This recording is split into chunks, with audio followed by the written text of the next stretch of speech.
Mula po sa probinsya ng Masbate, long range locator triple antenna. Ito po ay binabalahan. Bawal din po yung mayroong bakal sa katawan. Napakalaga po dyan na laging po yung katiit. Ayan. Ganyan po yan. Ayan. Hila nya. Hihilat, i-ground natin. Kaya mahalaga po na kailangan wala po tayong suot na relo. Ganyan lang po mga kababayan. Practice lang po yan. At ipagkakalob po sa atin yan kapag maganda po yung adhikain natin.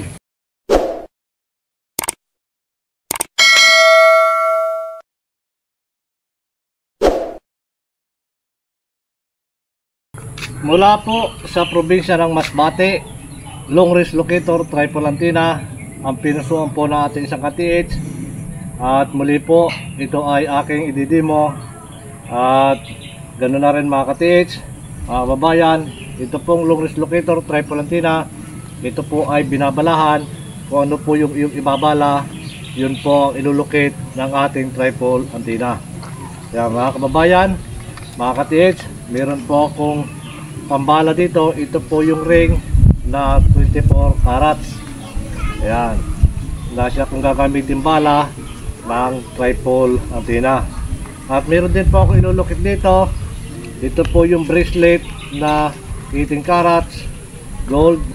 Gamit po natin ang triple antenna na may bala po siyang 24 carats na ring.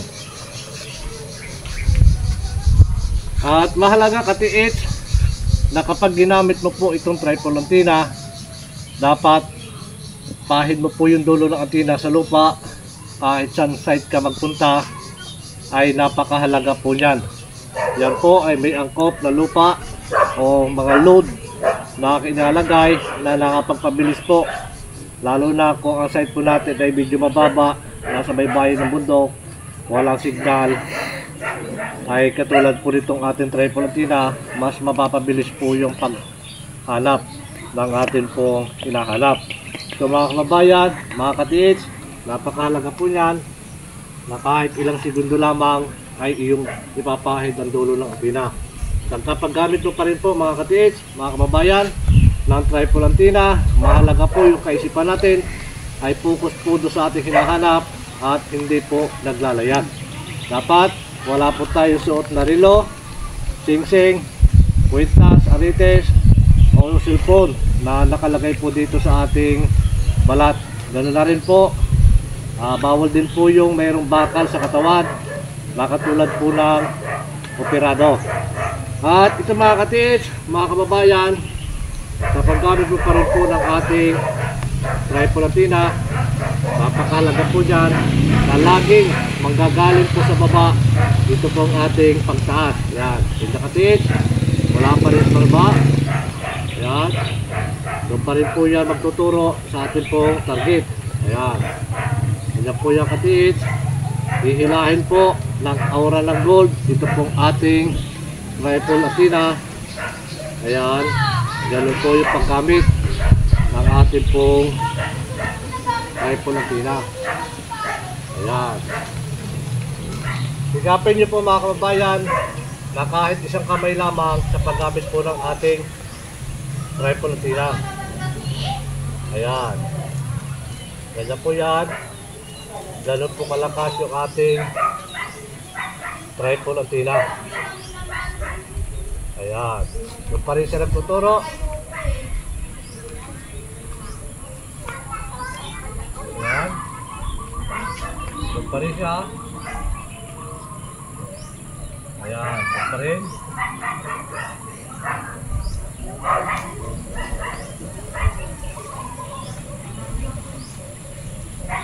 Ayan, malakas mga kababayan yung paghila po ng aura ng gold.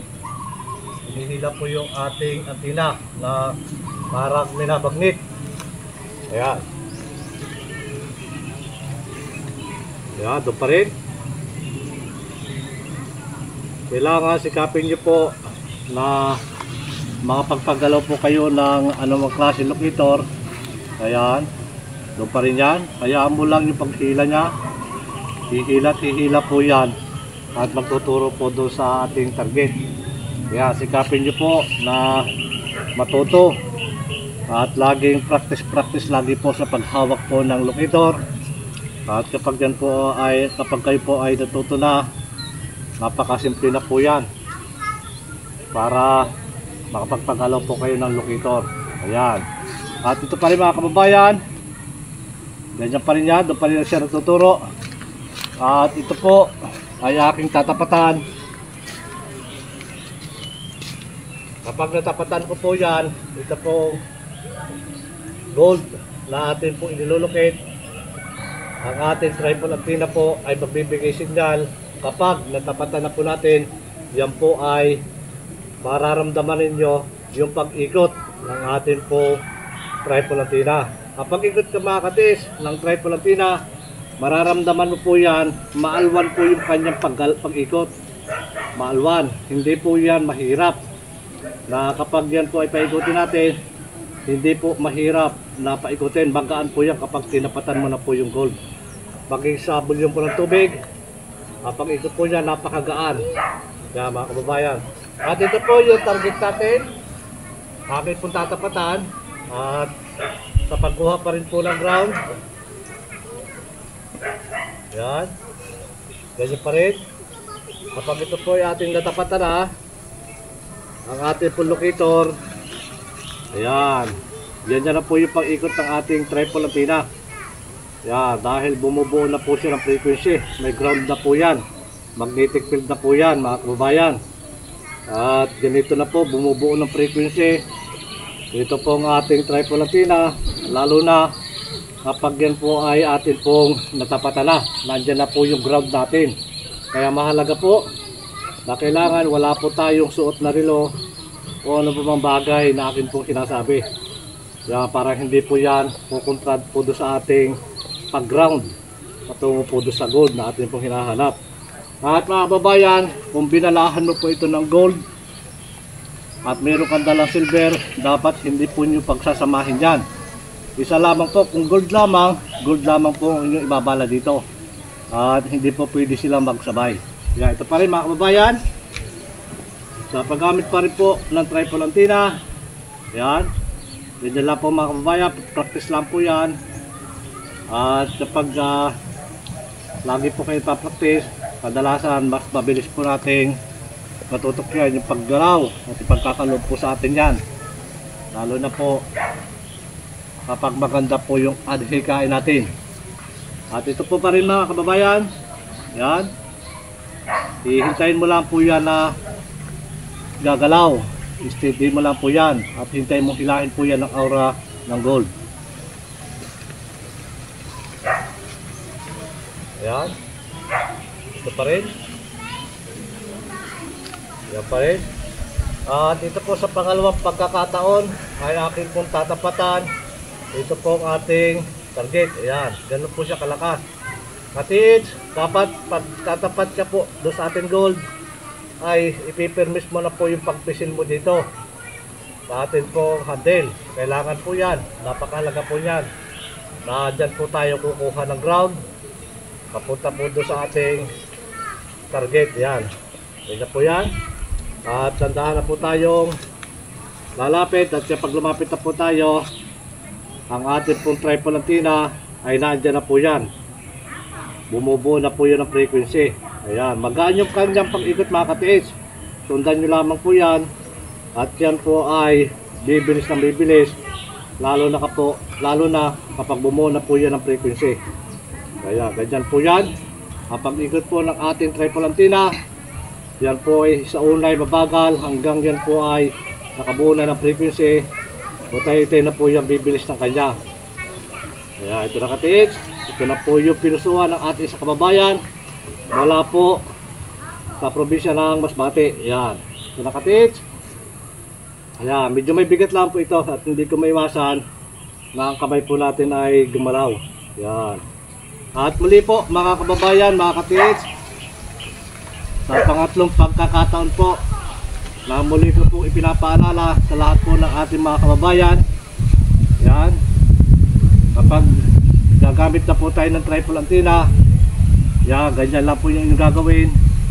Laging mula sa baba, dadaan tataas, pantay. At ito pong ating tripod antenna ay dapat nakatuon po siya ng kaunti. Huwag po nakatingala. At dahil kapag nakatingala yan, yan po ay babalik o hampas po sa ating mukha. At ito pa rin, mga kababayan, ganyan po yung paggamit ko. Ayan, ganyan pa rin. Hihila po, hihila yan mga kababayan. Yan. Yan. Ganyan pa rin. At ito po ay kapag nilakad ko, ay doon nagbabalik. Yan. Ganyan pa rin. Yan. Mahalaga po yan. Pero mga kababayan, mga katids, kapag gagamit po kayo ng tripod antenna, ay huwag po kayong gagamit na inilalakad niya po ng ganyan.